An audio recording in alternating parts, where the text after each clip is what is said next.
So yes, the first question I have is how did you start working on Media Monocle? Yeah. So before I actually was working in architecture. So I was working on the Battersea Power Station development. So in London, there's this huge power station, and it's been derelict for many years, and they're redeveloping it into like a big shopping and entertainment complex. And yeah, funnily enough, my boss at the time he showed me the game Spore, and it just completely blew my mind. Actually, there's a sudden step change in like, okay, this is what games could be, and that just got me interested in going into the games industry. And so I did a bit of searching around and all that kind of thing. And yeah, I was really conscious of. I've heard rumours that game development can be a bit of a factory, and that really doesn't suit me. It's that I'm just not like that at all. So I was looking around for somewhere quite small and all that kind of thing, and I saw this ad in Edge magazine, and it was like an ice cream, and it had a bunch of sort of balls on it of ice cream with people's names, individuals, and in the centre it had a hole, and it said "you" on it. So I could count. There was probably 11 names on there. And there was one at the top saying Pedro. And I was thinking, oh, it's Pedro. Is that the boss? And so, yeah. And then also weirdly, I was at a barbecue with a friend, and one of one of my friends there used to work for Lionhead, and he said, "Oh, you should apply. Some friends of mine have now set up a company." Turned out it was the same company, and I applied, and there you go. It was Media Molecule, and at a time when it was very small. And it turns out that Pedro was actually the name of the dog, the office dog, who ends up being my dog, really. But there you go. But yeah, I really remember like the first day when I went there, and this is when it was above a bathroom shop, so it was in this sort of weird, scruffy area of Guildford, and then above a bathroom shop there was just this door, and then you just go up some stairs, and then it just opened out, and all the walls. It was really small, but all the walls were covered in art. It was just like all of the beanstalk pictures and Sackboy and all of that kind of stuff. It was just covered. I thought, I like this. It was just such an exciting feeling. I mean, to me, working in the games industry was like being an astronaut. Like there wasn't any obvious path to it, so it was a complete dream come true, really. So I was super super excited. I remember when I first joined, it was probably uh, shortly before the GDC demo, that massive one which Phil Harrison announced, and I just really remember that the atmosphere of the office was so calm. I was like, what is going on here? Because, like, so coming from an architecture thing, like, particularly being a student and all that, the whole crunching thing was just part of how I thought work. So I'm Kengo Kurimoto, and so yeah, I actually started off as an artist. So it was one of those things. I was, how do I get into the games industry? And I've now learned to animate and model and see where it goes. And I remember the interview with Mark and Kareem, and yeah, it was one of those things. It just felt like, oh yeah, we just had a real good laugh and a chat about various things. I asked my opinions about things, which I was quite shocked about. Don't put me under pressure. But yeah, so I started off doing some concepts and things like that. So I don't know if you've seen any of those concepts, but there was one like an Akihabara one, which was it was kind of made out of Japanese toys and all that kind of stuff. There was a Zen Garden one which I did. I went on to then making some assets and things like that to begin with, and then yeah, but then after a while, I just started to realise that actually level design is sort of where all the project was coming together, and particularly with this particular project, because all the tools and everything as well was all going to that area. And so I just thought, right, I just need to get there. And it was one of those things where, like, to begin with, the idea was that I would, as an artist, be sort of dressing level designer made levels, and I was a bit like, but I want to make the levels too. So yeah, so I asked Kareem if I could transfer, and they agreed. And at the time, it was small enough of a company to be able to make those kind of moves.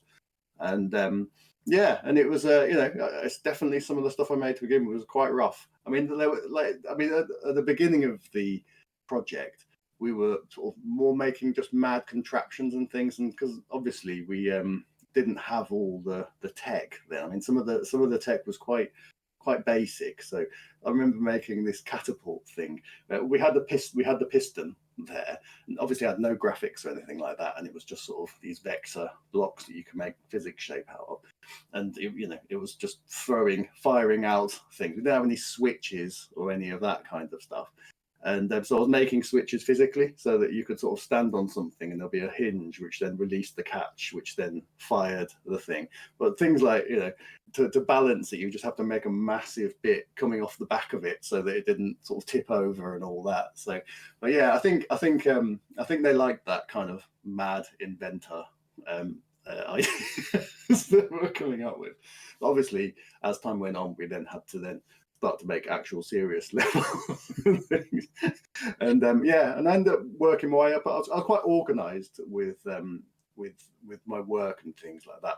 And so I ended up becoming the lead designer for that project. So I was kind of like working directly under Mark and Kareem essentially. So Kareem was sort of looking at it from the art side, Mark was looking at it from the whole project side.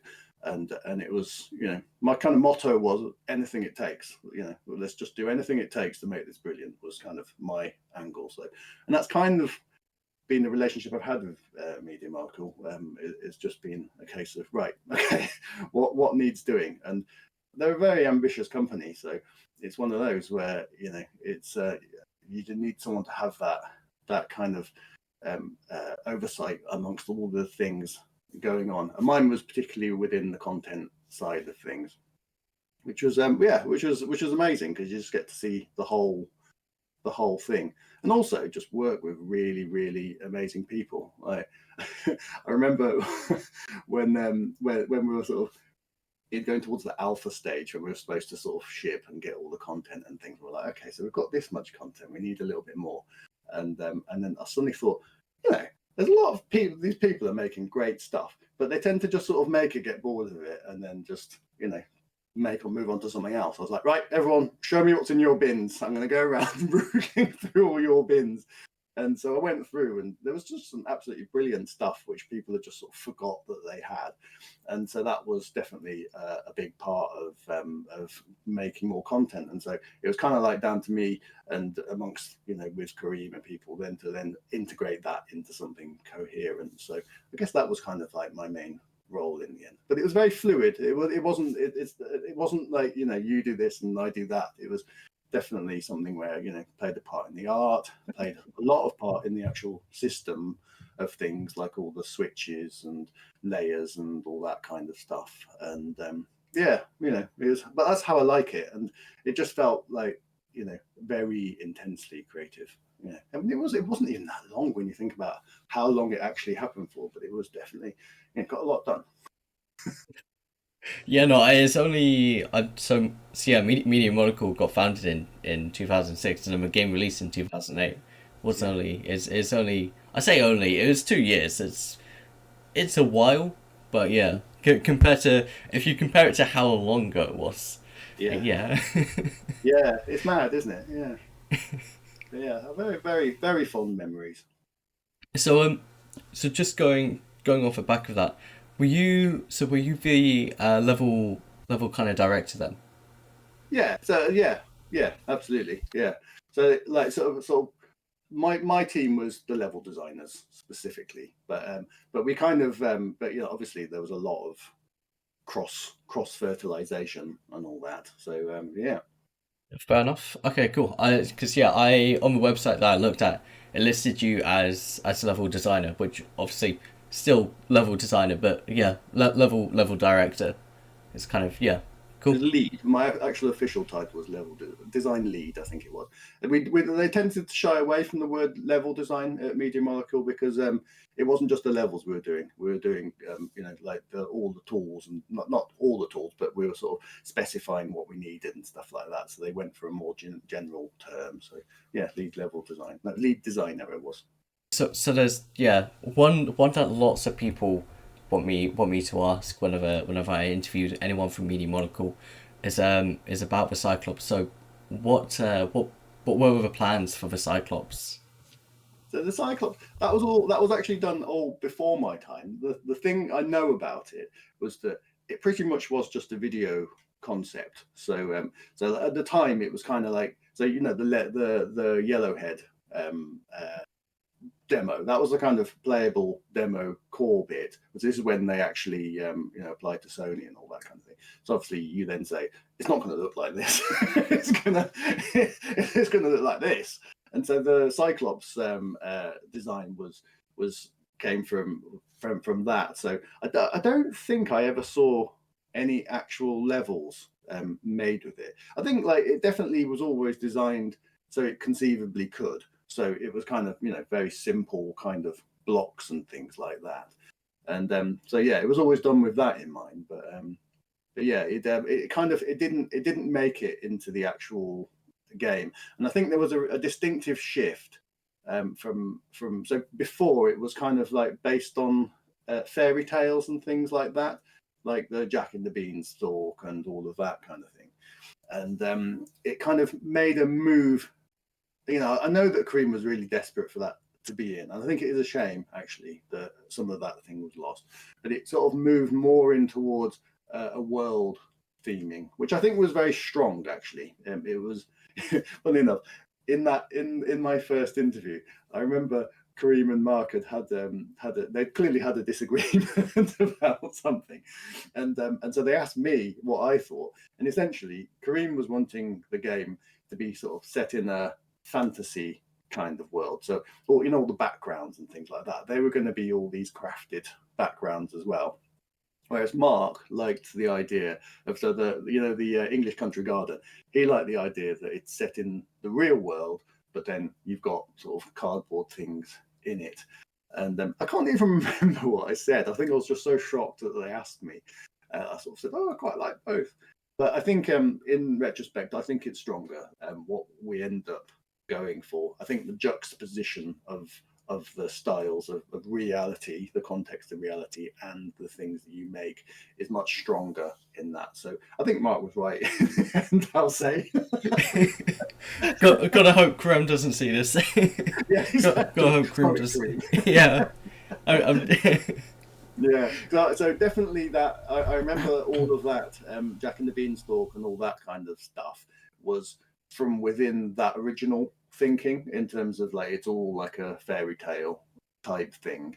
And but then so many things did actually come through. Like, so I remember in the English Country Garden, I can't remember if I actually made it into the real game or not, but there was a sort of a tree which had sort of hinged branches. Maybe that didn't make it into the. Yeah, so I think that's I've seen footage of it from something that the community has dubbed it as Milestone 5. I don't know. I don't know if MM called it that. I don't think you guys did. That's so funny. I think it might have been in the GDC demo, actually. Yeah. So I think it's kind of around that time that so it's in that but yeah, it didn't end up making it into the game. Mm. Yeah, it's it's always such a risk. I mean, I was really conscious of this. It's always such a risk of just good stuff being lost, just not even because it's rubbish. It's just because it's just busy. The whole thing is so busy and intense. And yeah, I mean, I think, to be honest, the Cyclops thing, when that was designed, it was like the head and all that kind of stuff were full meshes and all that. And I think it was stronger for everything to go for the procedural materials. But I think it took a process to be able to see that the procedural materials were good enough, because to begin with, they literally were just vector blocks and stuff we were working with. And yeah, I remember things like Alex doing the bevels on the procedural wood and all that kind of thing.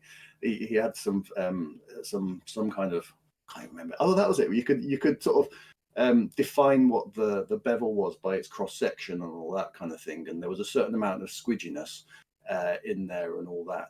So for wood, it would have like a nice sort of curve to it, and that definitely lifted things. It was just like, okay, that's fantastic. And the squidginess, annoyingly, it was better before, and it got broken somewhere along the way, which was always upset a lot of people. Kind of thing. And but yeah, it was. I think the shift to the procedural thing away from the meshes was absolutely the right thing to do. But again, it's part of a process where, ultimately the game has to look good, and until the procedural stuff looks good, then you tend to use meshes and all that. So I think that was one of the reasons why the Cyclops got dropped in the end. And again, I think it's a good reason that they did. Yeah, I remember actually the procedural stuff. Like it was so like to begin with, like right early on, we had an editor which you could use a mouse to make shapes and things like that. I mean, it blew me away. I mean, it was amazing in that you could just go click click click click click, make a shape, and then it would just drop out of the sky and land. And that kind of okay, it's all in the physics and all that. That was massive to me at the time because physics was really only just like coming out then in terms of being able to use it for gameplay, being robust enough for that kind of thing. And but I remember there was a really big moment with the CSG, so where you could sort of cut bits by almost painting the shapes. That was when Dave did that. I think that was the moment where it was like, because we'd sort of got it in working with controllers and stuff like that, but that was when it was like, okay, that's why I'm starting to use it, because it's now way better than using a mouse kind of thing. And I remember that being a real moment of thinking, you clever bugger. I mean, it's so simple, but so powerful. And I think it is literally just doing millions of booleans every frame or something like that. But that's the kind of crazy stuff which Dave can come up with. Oh yeah, you could just do it like that. Okay. I remember booleans when I'm doing it in 3D Studio Max and things, it would always mess up somehow. They're just like vertices and things just get trashed and all that kind of thing. So how he did it robustly and all that was amazing. I thought. Fair enough. It's kind of my understanding of kind of game knowledge is kind of it kind of reaches a certain point, and then it just completely drops off. Was there anything I said that you didn't get there?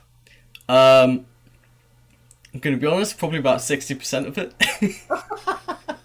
What, things like boolean? That and there was a few other things as well. The CSG. Okay, but maybe I'll just roll back a bit. So essentially, what a boolean is where you can cut one shape from another, and it's quite mathematically like difficult to do. So so imagine you've got a square, and then I want to cut a circle out of it to just remove that from the other shape. Historically, things like 3D Studio Max have always been really rubbish at doing that.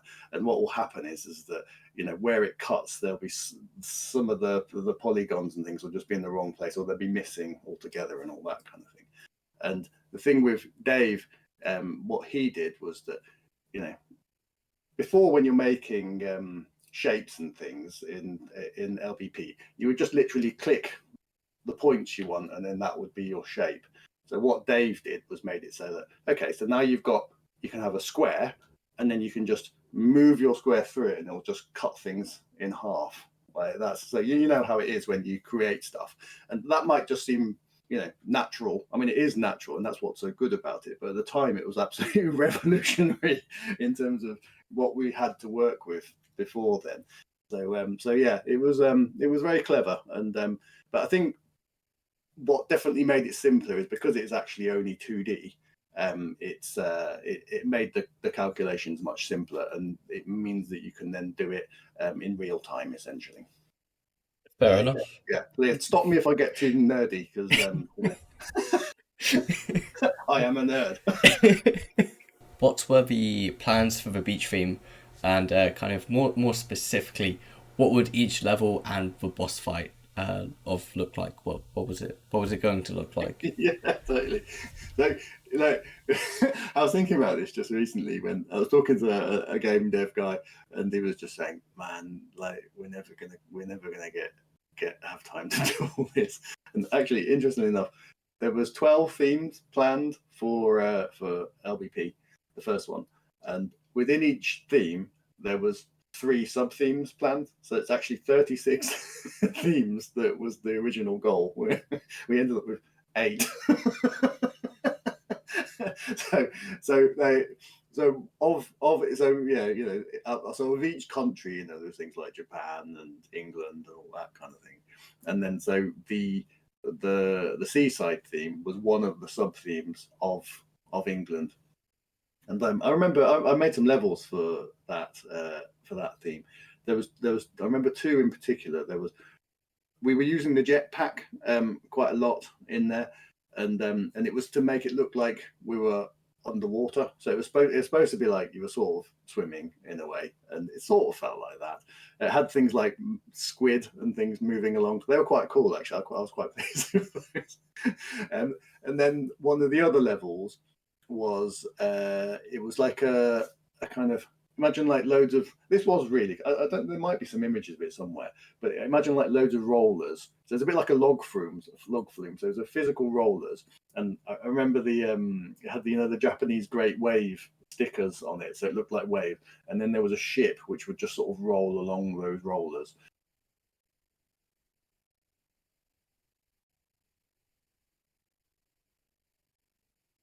And it was quite a laugh, actually. That whole theme ended up getting chopped just because of time and quality, really. So like the jetpack one, it's funny, isn't it? Because you have like a power up type. I can't even remember if the jetpack ended up making it into the game. It did, didn't it? Yeah. It was one of those things where you think, it'd be great if you could fly, but actually it sort of takes away a lot of the things which make it fun, like jumping, grabbing. Actually, the grabbing was good, wasn't it? The thing, but as a whole level, it sort of felt a bit boring. Actually, was the thing, and then I think it's a shame about the ship. I thought the ship was actually, I thought it looked brilliant, but I think it had certain issues as well. I think some things could get stuck and stuff like that. But I do sort of remember there was a big octopus boss thing at the end. I think I might have even made that, and can't remember. It was like feeding it stuff, I think it was. But again, it was one of those things. It originally it went from the English country garden to the seaside theme, and then to the Africa theme. And I remember Siobhan saying to me one day, she played it through and she was like, "It's just better without the seaside theme." And I was like, "Okay, fine." I think she was right. I mean, at that time, I was so deep in it that it was quite hard to get any perspective about the whole thing, and definitely trusted Siobhan. But she's got a very good eye about these kind of things, and so definitely trusted her. And it's one of those things that is, when you need to ship, it's just anything which makes it easier is the better, really. So it was a shame, but because I thought, there's so much sort of piratey kind of fun that you can have, and all the sea creatures and things.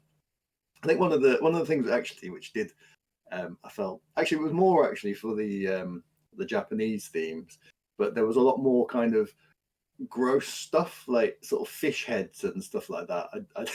I did a concept for Tsujiki Market, I think that's how you say it, which is a massive fish market in Japan, and all sorts, anything you can get from the sea is sold in this market, and so I did this concept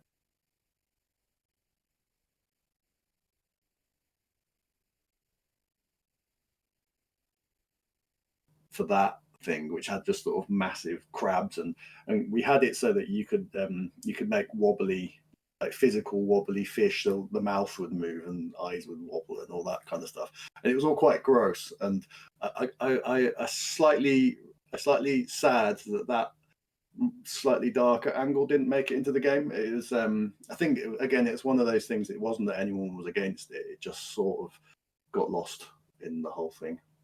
Yeah. No, that's fair enough.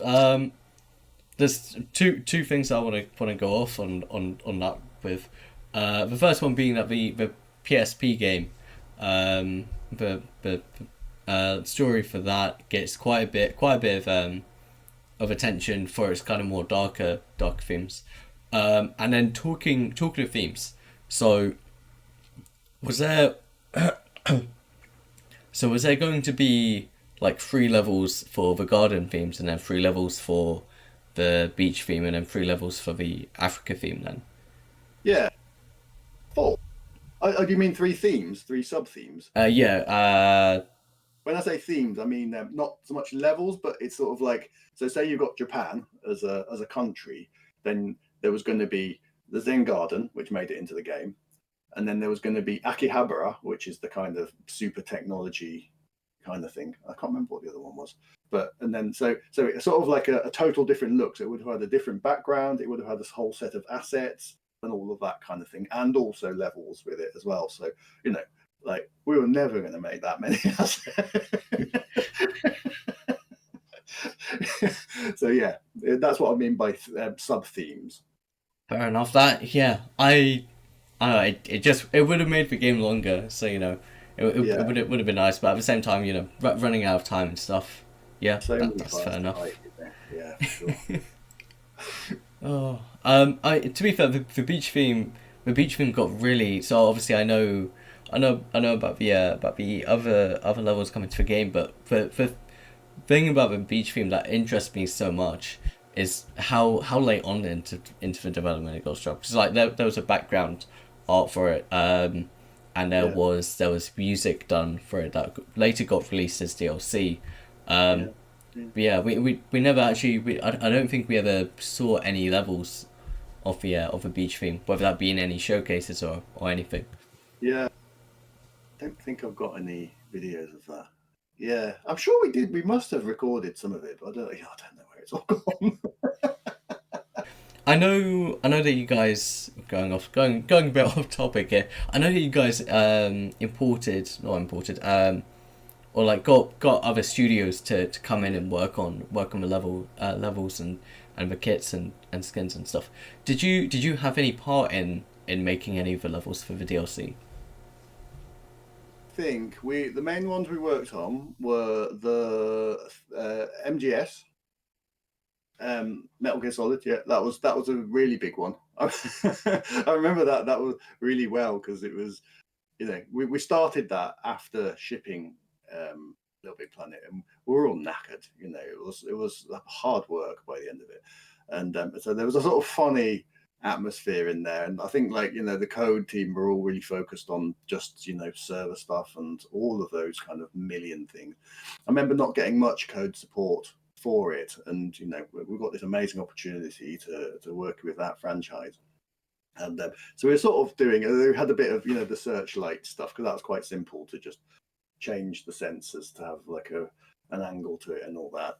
But the main one, I remember Mark came back from holiday and he was like, well, I think we should have a gun. And then suddenly it was like, okay, now this is brilliant. It completely just changed how all of that felt, and also kind of the kind of thing that you want for a DLC pack. And yeah, that was definitely a game changer. It was really, really fantastic. What other ones were there?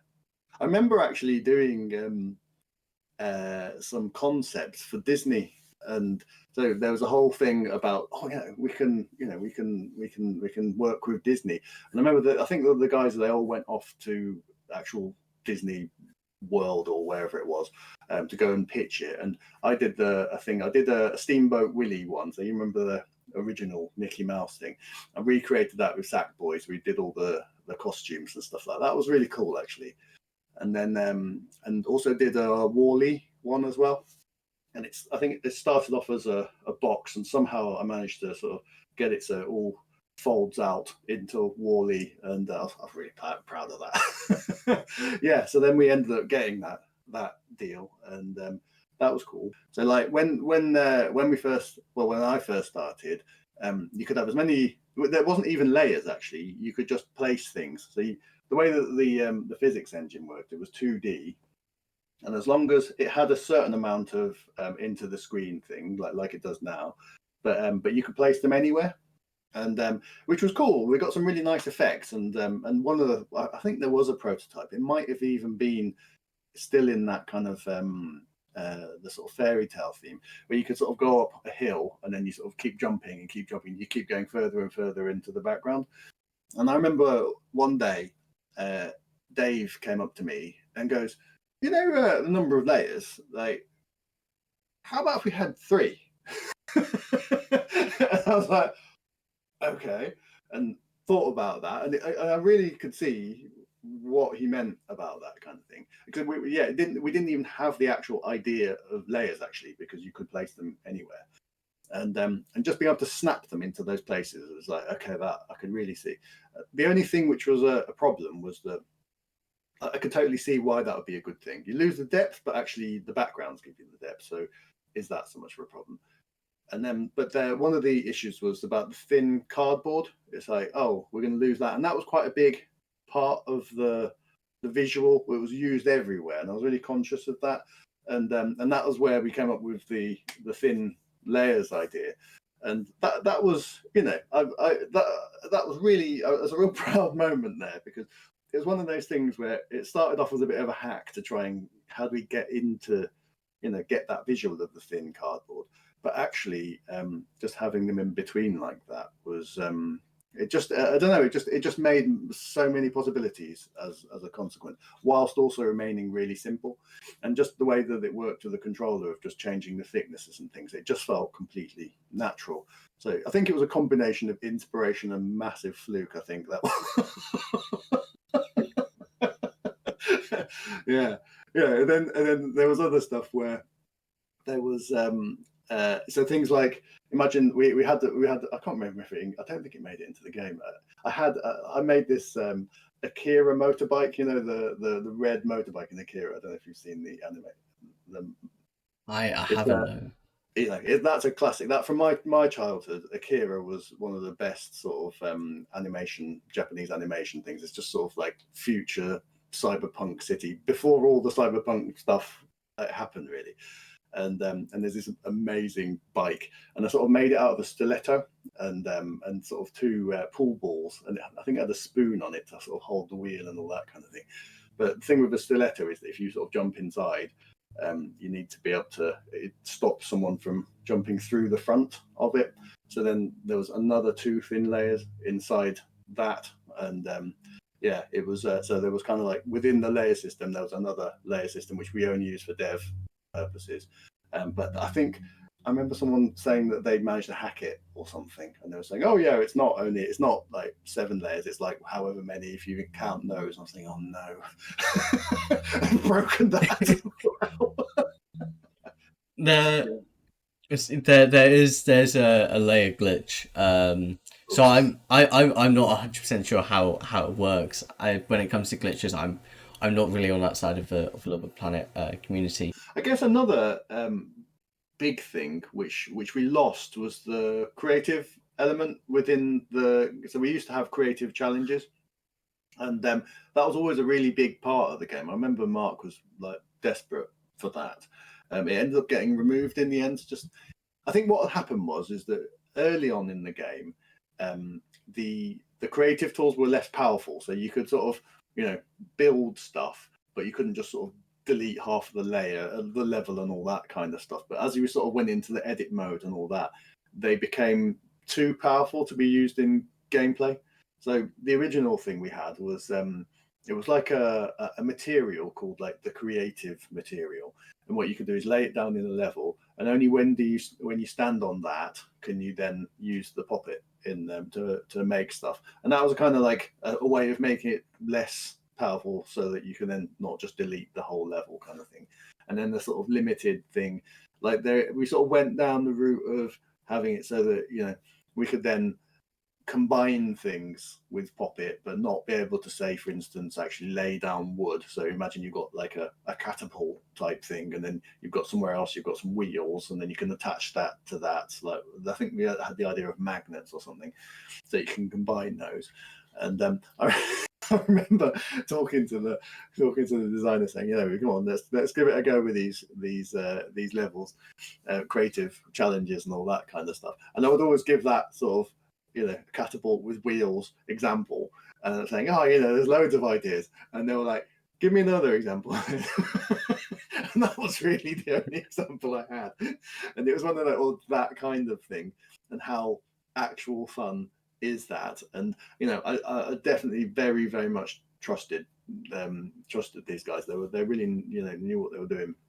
And I remember having to go and talk to Mark about it. he sort of sat in the car and and sort of chatted it through. And I think eventually, just within all the time constraints and things, it ended up getting chopped. Which I think that there was quite a lot of people who were a bit sad about that, because it was kind of like, oh, that was definitely a shift from a creative game to a game which has got a level editor, and it sort of went that way.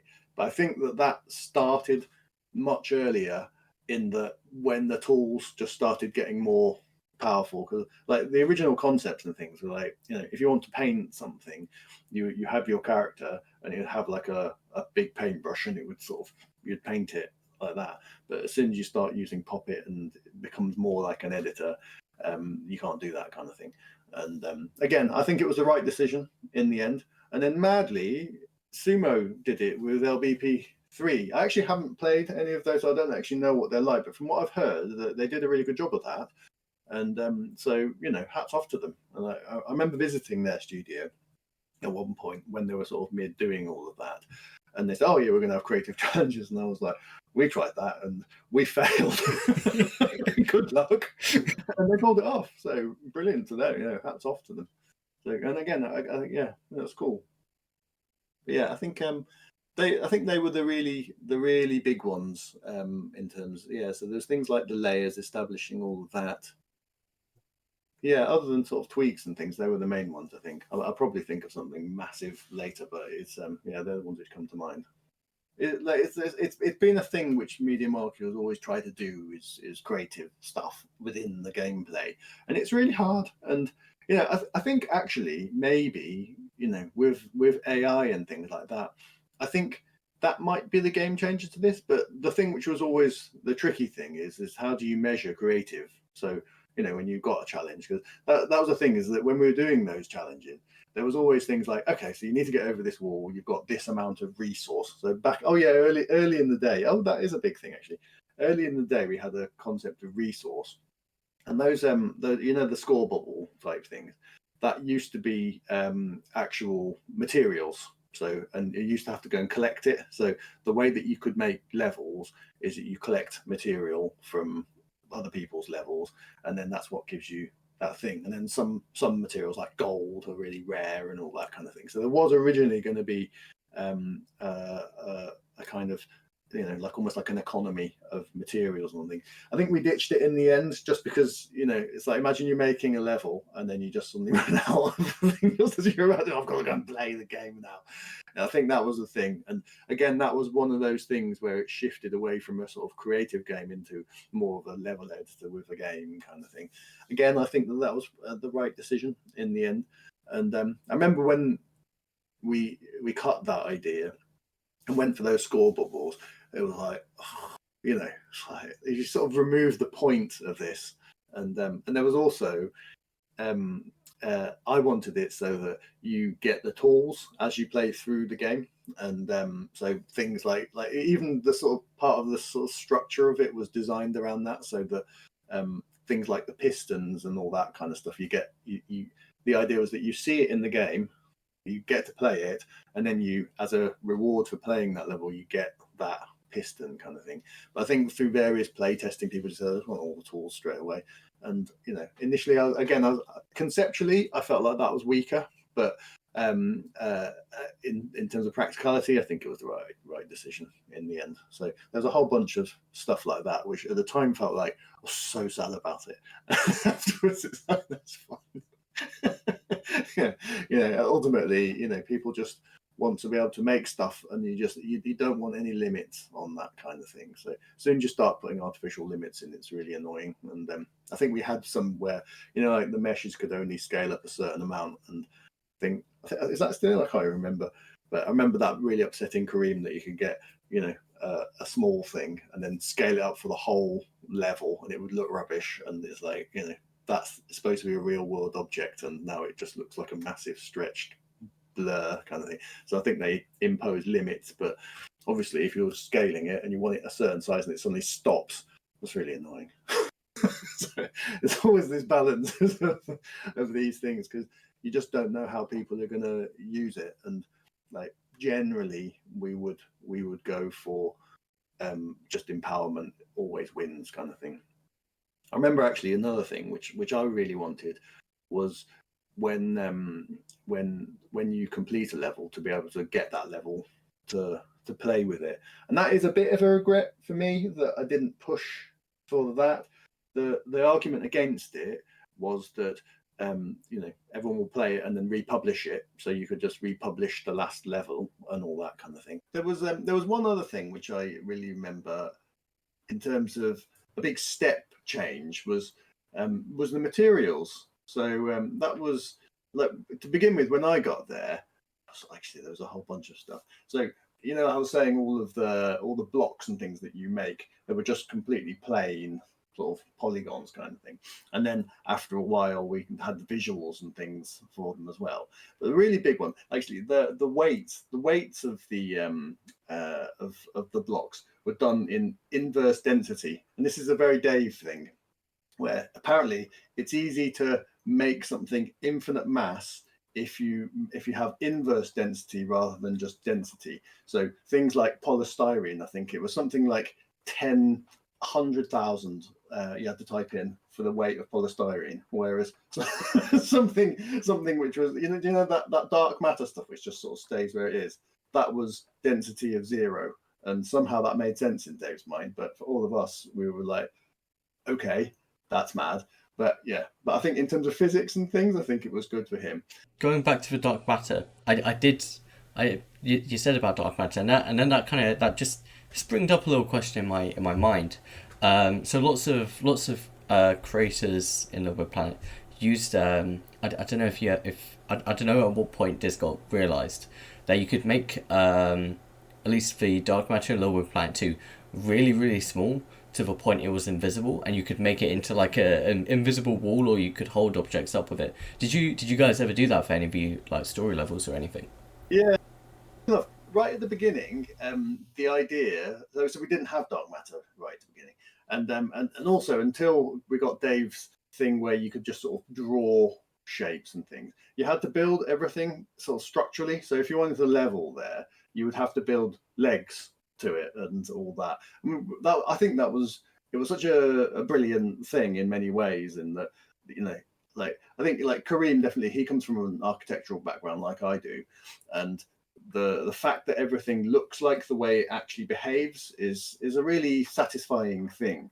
I think the reason why we moved away from it in the end was that when you've got limited budgets in terms of computer power, the thermometer, then you don't really want to be wasting it on stuff that you can't see. So even though it was a really beautiful idea, that was where that dark matter idea came from. And you just have to just plop a little bit in, and suddenly everything doesn't fall to the ground, which is kind of what you want. And also in terms of physics as well, it's cheaper and all that kind of thing. So it was one of those necessary things. And I do remember that just you can make it really small, and that was because of the bevel on it. And it made the material sort of disappear because it sort of intersected with itself. So it's not something which was ever designed to do that, but it was it was just the way it was built, and people used it in really clever ways again. Yeah, it really worked for a lot of levels. It's a real pain when you can't find it, though. Yeah, You just sort of pop a bit down and you go, where was it? So you end up having to delete bits, thinking, oh no, it's still not falling. Okay. I dread to think how many hours I spent just trying to drag the little square, trying to find all the pieces. Oh. Oh, it's all bringing it back now. I'm not very rose tinted glasses because it was so long ago, but there was definitely a lot of pain involved in it. Oh. A lot of you went to the pub, either while working or afterwards. I'm not sure about that part, but a lot of you, like Mark Haley, went to your local pub to have drinks while talking about creating LittleBigPlanet. Yeah, for sure. Yeah, I think it was the Drummond pub, which was just around the corner at the time, and it was very nice. It did very good food as well, and yeah, there was a lot of that. It was just a really sort of, everyone was really young. So I think there was only one person who had kids at the time, or a kid at the time. So everyone was still very, I think I was about 28 when I joined. So, it had that very, very sort of quite party vibe to it. Even just silly ways in terms of, just mucking around. I mean, the gallows humor in the studio, just fantastic. But obviously, as time goes on, then everyone starts having families, and the culture changes. But they were amazing with that as well. Just the sort of inclusivity of whenever having staff parties, just always having stuff for kids to do and all that kind of thing. So yeah, it was interesting seeing it change and grow and all those kind of things. I made a long video about the LittleBigPlanet speedrunning community. So do you know much about, or anything at all about the community of speedrunners? I don't know. Am I looking at LittleBigPlanet 1 or 2 right now? LittleBigPlanet 1. So this is the first level in the Meerkat Kingdom, I believe. Okay, I made that. I've not actually seen this for years. I'd be quite shocked. So what I've done with this is I've just gone and got loads of clips of the different levels with how they've been broken, how the levels have kind of been broken for the speedrunners to beat the level faster. So I thought I'd just go and get your reacting. Yeah, I didn't realise the game had that much scope to speedrunning. I definitely I've seen people being absolutely ninja with the grapple hook and things like that. But LBP1, I'm really interested to see what they do. No, I think it went down from 2 hours 11 minutes back in 2013, and now it's down to I think like 46 minutes. So yeah. Okay. quite a bit of time saves and stuff were found over the years. But yeah, so this is the third world, third theme, first world in the Meerkat Kingdom.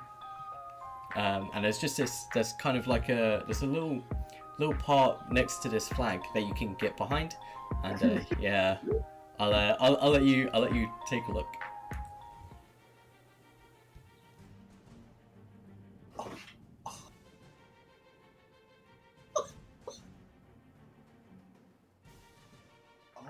Oh my god. How did I find these? Personally, I'm going to blame the artist. I feel like that little gap in the rock is one of those sort of cool things that you do so that, it just makes it look, because often it was, we would sort of block out the levels and things like that. So you got general shapes, and then people would then just go and make the shapes nicer and things like that. So I reckon that was Thomas. Don't take any responsibility for that at all. That's fair. Because that means are you dropping off behind the piece? I didn't quite even understand. Yeah, so is that that is coming up. So there's just this little gap where Sackboy is that you can just kind of fall behind. So I get it. Because there's another, the layer goes all the way back. Yeah. So funny. That's actually quite cool, isn't it? Yeah, it's deliberate. Yeah. Oh my gosh! Wow, seeing this. This is a perfect scorpion. Oh, so I don't know if you made this one or not. I remember it all, but I can't remember if I made that particular bit. Let me see. That's fair enough.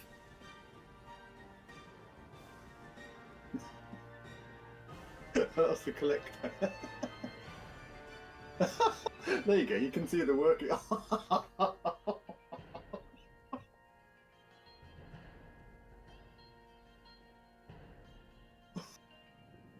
There you go.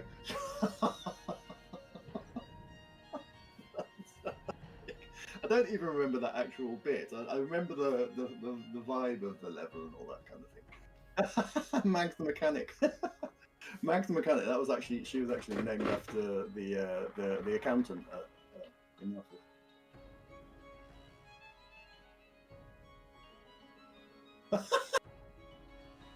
Oh my god! So I guess you could really easily just get a level escape completely then, and actually just screw yourself up in that kind of situation. Because So what do you mean? well, you could end up just falling out of the level, so you actually can't complete it. Because that would be considered a Class A bug, wouldn't it? So within when in Sony's grading and things like that, if you get totally stuck, then that's a Class A bug, and you absolutely have to fix that before you can ship. So that one slipped through. That's so funny, because that's going really out there in terms of and having Yeah. gas and things. Because like often by the time you're sort of wanting to ship and finish and all that kind of thing, you get a bug and you die. Oh, you can escape here. So what you do is just make a massive block of gas. Like, surely you can't escape out of that, and they do. Yeah, they managed to find a way. They managed to jump from the boxes onto the lampshade. I'm gonna have to just watch the full thing at some point because it's just brilliant. Oh wow, discombobulator. This is Victor who made this. Victor is mad. So I don't know if you saw that, because it happens pretty quickly. Okay, I missed it, did I? Sackboy jumps onto the lever and then jumps onto the top of that and then goes round to the right, whereas you're meant to just carry along the left path.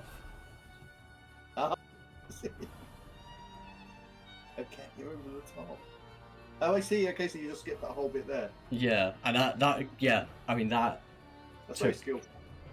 Yeah, the way players have found to speedrun through the game is creative. I'll give them credit.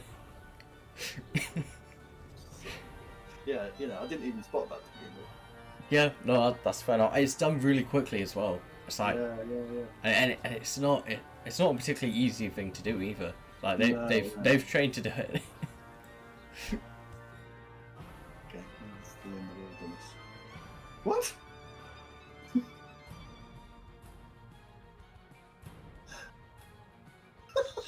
What? Yeah, so they're just able to walk along the black balls. That's so funny. Right, okay, we've got to electrify them. That's okay.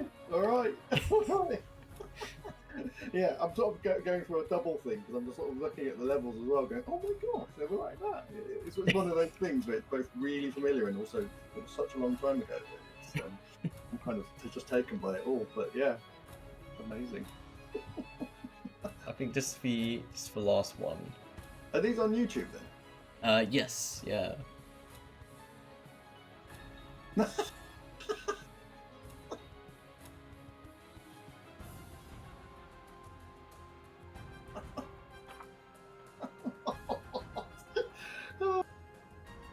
The fun, I'm actually going to have to talk to Victor about this because the thing about Victor is that he was the most annoying person to play your levels, because what he'll do is he'll just play around and then he'll just show you all the level escapes and all the things you can break it with, and that was his level, while both of the last few was his level. So I mean, it's a bit of yes, okay. Oh. Yeah, he's an unbelievably skillful player as well, and as well as designer, and that was very funny. Well, I'm glad there was only one, which was the one of the levels which I did. the rest of them were Victor's. Yeah, exactly, and that was Art as well who made my mistake. None of them were to do with you. Exactly. That was fantastic. That was really fun seeing that. I just love. I mean, that's the thing. I would say my favourite thing above all else was just what people think of what they do. It's just like it's that kind of mischievous mentality, which I'm really pleased that LittleBigPlanet was so kind of conducive to that. So if you're mischievous, you can really do stuff with it, and some of it, like unwittingly so from our end. Yeah. Wow. Amazing. I'm really blown away actually.